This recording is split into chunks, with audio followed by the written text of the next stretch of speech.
আমাকে দুটো Streak candy দাও তো। এই সর, এগুলো বাচ্চারা খায় নাকি? রাজুদা, তুমি আমাদের ক্যান্ডি কিনে নিলে কেন? বেশ করেছি, এটা তোদের খাবার নয়। এই নিন আঙ্কেল 200 টাকা, আর সব ক্যান্ডি গুলো আমাকে দিন। তুমি খুব পচা রাজুদা, ক্ষমতা থাকলে নিজে বানিয়ে খা। হ্যাঁ, তাই করবো।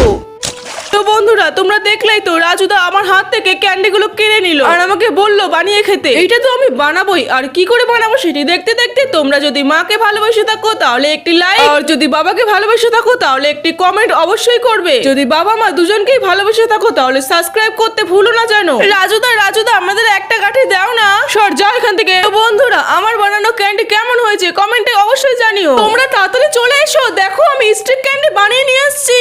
আরে বাহ, কত ক্যান্ডি! এই না অংশ দাদা। আরে বাহ, কি সুন্দর! আর এটা দোকানের থেকে অনেক সুস্বাদু খেতে। থ্যাংক ইউ চিন্টু দাদা।